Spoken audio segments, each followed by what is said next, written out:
அன்பார்ந்த ஜோதிட நேயர்களே, அனைவருக்கும் வணக்கங்கள். இந்த தமிழ் புத்தாண்டு என்பது அனைத்து வாழ் மக்களுக்கும்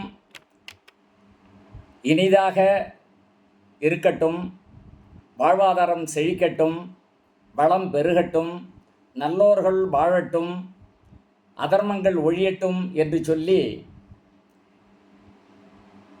நமக்கெல்லாம் வருட வெண்பா என்று சொல்லி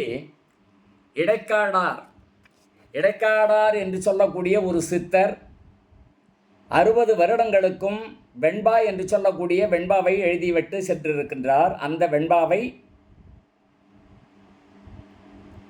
பஞ்சாங்க கணிதர்கள் ஒவ்வொரு வருடமும் அந்த வெண்பாவை பஞ்சாங்கத்தில் பிரசுரம் செய்து கொண்டிருக்கின்றார்கள். அந்த வெண்பாவில் சொல்லப்பட்ட பலன் என்பது நிச்சயமாக 75 to 90 விழுக்காடு சிறப்பாகவே சரியாகவே நடந்து கொண்டு வருகிறது என்பதுதான் உண்மையான விடயம். அதுபோல் இந்த ஆண்டு இடைக்காட சித்தர் எழுதிய அந்த வெண்பாவில் விசுவாசு வருடத்தினுடைய வெண்பாவை பார்ப்போம். விசுவாசு வருடம் வெள்ளாண்மை ஏறும். இந்த விசுவாசு வருஷம் வெள்ளாமை, அதாவது விளைச்சல், விவசாயிகளுக்கு நல்ல விளைச்சல் உண்டாகும், தமதானியங்கள் பெருகும் என்று சொல்லியிருக்கின்றார்.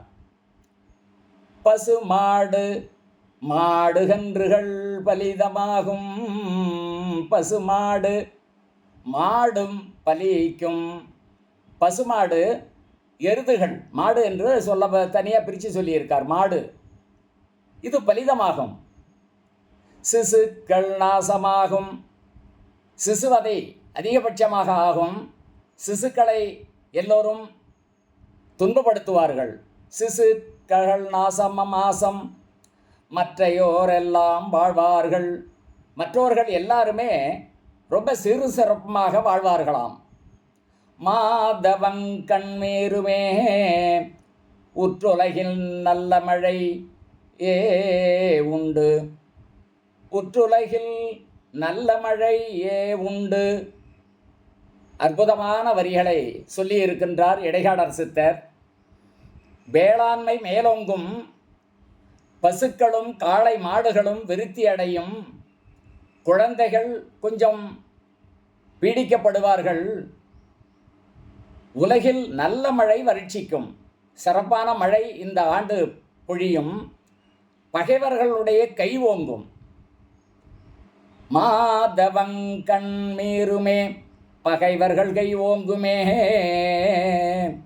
மாபெரும் தவங்களும் அறங்களும் ஓங்கும்.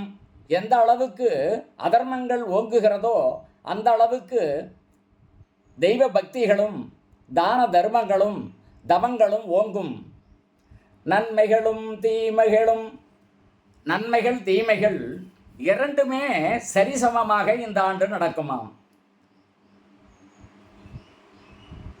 அனைவர்களும் பேரின்பம் பெற்று நோயற்ற வாழ்வும் குறைவற்ற செல்வமும் வற்றாத புகழும் நீண்டாயுளையும் பெற்று இந்த தமிழ் புத்தாண்டுதனில் வாழிய வல்லாண்டு. ஓம் நம சிவாய.